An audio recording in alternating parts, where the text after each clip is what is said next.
Oraylarda futbol o'ynab ko'rmagan erkak kishi bo'lmasa kerak va har birimizda qandaydir darajada yoki mayak sohasiga to'p tekkan yoki oyoq tekkan va mayaklarda og'riq paydo bo'lgan.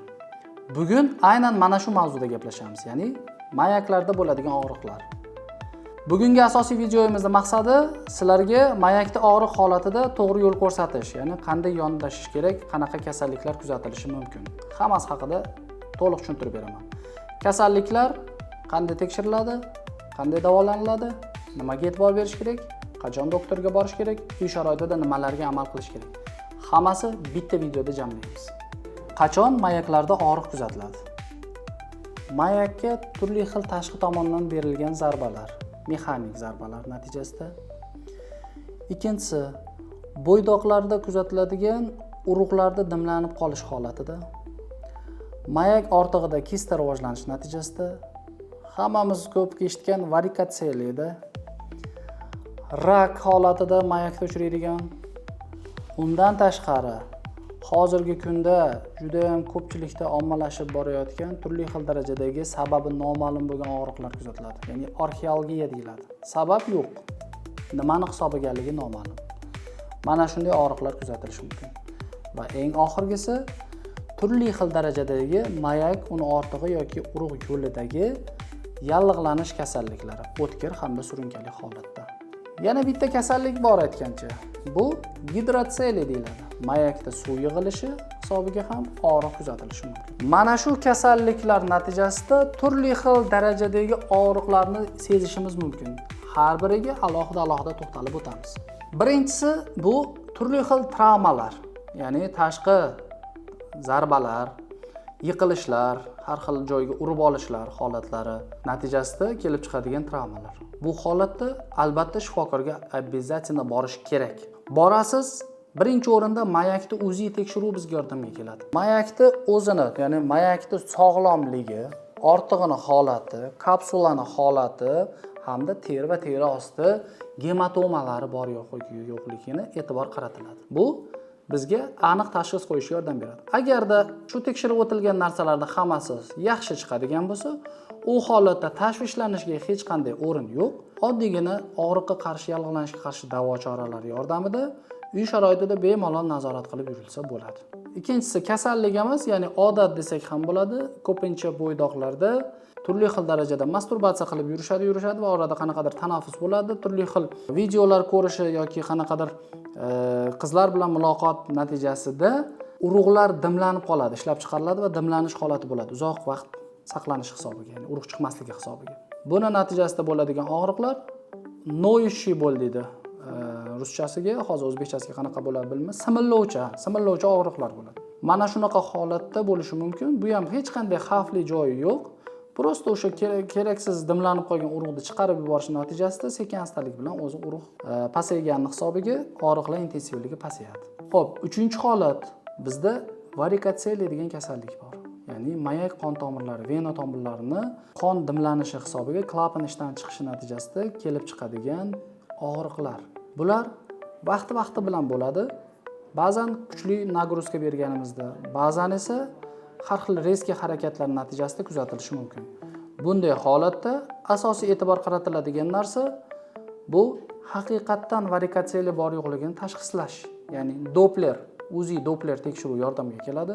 Ko'rilgan vaqtda agarda sizda haqiqatdan shu tashxis qo'yiladigan bo'lsa, og'riq ko'rsatma bo'ladi operatsiya qilishga. Operatsiyani o'tkaziladi. Hozirgi kunda juda ham zamonaviy usullar chiqib ketgan va o'shalar O'zbekiston sharoitida bemalol amalga oshiramiz. Mana shu operatsiyani o'tkazish orqali bu og'riqdan qutulasiz. Tajribamizda bunday holatlar juda ham ko'p bo'lgan. Og'riq sababli murojaat qilgan, operatsiyasini o'tkazib berganmiz va natijasida og'riqdan xalos bo'lgan butunlay. Nagruzka ham berib ko'rgan, boshqa holatda ham og'riqlar deyarli kuzatilmaydi. Navbatdagi kasalligimiz bu mayaklar va uni ortig'ida bo'ladigan yallig'lanish jarayonlari. O'tkir epididimit, o'tkir arxit, orxoepididimit va surunkali holatlar. Bunday holatlarda o'tkir og'riqlar, ya'ni juda ham kuchli og'riqlar bo'ladi va bundan tashqari siz e'tibor berishingiz mumkin, mayagingizni atrofini o'rab turgan yorqoq deyiladi, mashonkada terisida kuchli qizarish hamda shish holati rivojlanadi. Bu o'tkir epididimit yoki arxit holatida bo'ladi va isitma Bundan tashqari kuchli isitma, aznob, qaltirashlar va kuchli og'riqdan bemorlar shikoyat qiladi. Zudlik bilan shifokorga borish kerak bu kasallikda ham. Shifokorga boriladi, ko'radi va sizga tekshiruvlarni nazarchat qiladi, ya'ni tavsiya qiladi. Umumiy qon tekshiruvi, mayaklar va uni ortig'i UZI tekshiruvi va tashqi tomondan ko'rib baholash. Mana shu 3 ta narsa orqali xulosa qilinadi. Sizga tashxis qo'yiladi va davo chorasi olib boriladi. Agarda siz erta bosqichida murojaat qilsangiz, dori-darmonlar bilan buni kontrolga olib tuzatsa bo'ladi. Lekin e'tiborsizlik va bu narsaga to'g'ri yondashuv bo'lmasa, mayak hamda uni ortig'ini olib tashlash operatsiyalarigacha yetib borishi mumkin. Yiringli jarayonlar mana shu darajaga olib keladi. Ba'zan esa begona ayollarda yuqadigan, jinsiy yo'l bilan yuqadigan infeksiyalar ham mana shu kasallikni rivojlantirib qo'yadi. Shuning uchun har doim to'g'ri taktika qo'llashingiz uchun biz aynan mana shu videoda shu ma'lumotlarni berib o'tyapmiz siz uchun. Chunki bizning tajribamizda e'tiborsizlikdan keyin asorat bilan kelgan va tuxumidan ayrilib qolgan bemorlar juda ham ko'plab uchramoqda.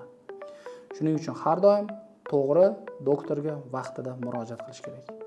Erta bosqichda davolash bu siz shifoxonada 3-4 kun nazoratda qilinishi mumkin yoki yengilroq darajada bo'lsa uy sharoitida bemorlar nazorat qilish imkonini beradi. Navbatdagi kasallik bu mayak ortig'ida uchruvchi kistalar. Urug'da haddan tashqari dimlanishi natijasida o'sha yerda kista paydo bo'lishligi mumkin va bu kista aynan og'riqni keltirib chiqaruvchi faktor hisoblanadi. Endi bu vaziyatda yoki og'riq qoldirish uchun kerakli davo choralarini qilib ko'riladi. Agarda kista og'riqni qoldirilishiga hech qanday to'sqinlik qilmasa, bu muammo o'zi bartaraf bo'ladi, kistangiz turaveradi, siz og'riqdan xalos bo'lasiz. Lekin agar og'riq o'tib ketmaydigan bo'lsa, u holatda kistani olib tashlash chorasi ko'riladi. Xo'p, bundan tashqari yana bitta og'ir zudlik bilan shifokorga murojaat qilish kerak bo'lgan bitta kasallik bor. Bu mayakni o'z o'qi atrofida aylanib qolishi. Tasavvur qiling, mayak va bitta tomir chiqib ketgan, mana shu troska o'xshaydi. Ichida arteriya, vena, qon tomirlari joylashgan. Mana shu arteriya, vena, qon tomirlari mayak o'z o'qi atrofida aylangan paytda siqilib qoladi, ishemiya bo'ladi. Va buning natijasida mayakka qon o'tmay qoladi. Va yaqin vaqtlarda nekroz yoki tuxum hujayralarining o'lishiga sabab bo'lishi mumkin. Bu o'z navbatida mayakni olib tashlashga to'g'ri keladi. Endi agarda mayak o'z o'qi atrofida aylangan bo'lsa, birinchi yordam bu yo tez yordam chaqirish yoki zudlik bilan urolog shifokorga yetib borish. Ba'zi bir kerakli davo muolajalari qilish orqali bu narsani to'g'rilasa bo'ladi yengil darajalarda. Lekin agarda bu yordam bermayotgan bo'lsa, zudlik bilan operativ yo'l bilan kesib o'sha yerni ochib turib, mayakni to'g'irlash, o'z o'qi atrofida aylanib qolgan to'qimani o'z holatiga qaytarish orqali qon aylanishini tiklasa bo'ladi. Bu orqali sizni tuxumingizni saqlab qolishimiz mumkin. Navbatdagi kasallik bu gidrotseli deyiladi. Ya'ni boshqacha aytganda, mayakni o'rab turuvchi pardalar orasiga suv yig'ilib, mayak shishib ketadi. Bu jarayon ba'zi bir operatsiyalar asorat sifatida, kimlardadir uzoq narkoz, kimdadir o'sha shamollashlarda to'g'ri davolamaslik natijasida asorat sifatida shakllanishi mumkin. Bunaqa paytlarda kimdadir og'riq beradi, kimdadir esa yo'q. Agarda mayakda yig'ilgan suv og'riq berayotgan bo'lsa, u narsani operatsiya yo'li bilan hal qilish mumkin, xolos. Ba'zi birlar aytadi, dori bilan davolab bo'lmaydimi? Yo'q, dori bilan davolash qiyin masala. Ayniqsa eski suv yig'ilish holatlari bo'lgan holatda. Ba'zi bir bemorlarimizda rak, ya'ni mayaklarda uchraydigan yomon sifatli o'sma holatlari kuzatiladi. Bu kasalliklarda eng yomon tomoni boshlang'ich etaplarda hech qanday belgi bermaydi. Lekin birinchi belgisi bu mayak hajmini kattalashishi va og'riqlar bilan kuzatiladi. Ana shu og'riqlar intensivligi boshlang'ich etaplarda juda ham past bo'ladi. Va bu o'sha vaqtda siz e'tiborsizlik qilsangiz, ya'ni chidab yuradi kimdir erinadi borishga doktorga va kimdir ba'zi bir ishlar bilan ovora bo'ladi. Bunaqa holatlarda siz umringizda yomon holatga keltiruvchi, o'limga sabab bo'luvchi kasallikka yo'l ochib bergan bo'lasiz.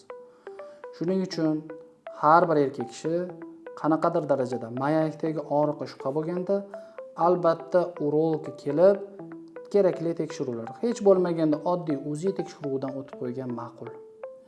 Shunda siz o'z hayotingiz uchun eng to'g'ri qadam tashlagan bo'lasiz. Demak, kasalliklar haqida tushunchaga ega bo'ldinglar. Hammasini qanaqa chora ko'rish, qanday yondash haqida ma'lum darajada ma'lumotinglar bor. Agarda sizlarda mana shu mayakda og'riq holatlari kuzatilayotgan bo'lsa, nima qilishni endi bilasizlar. Shunga qarab turib chora-tadbirni ko'ringlar. Qanaqadir bu holatda bu sohadagi savollar bo'ladigan bo'lsa, marhamat qilib quyidagi raqamlardan savol orqali murojaat qilishinglar mumkin. Hammaga rahmat. Bizni kuzatishda davom etinglar.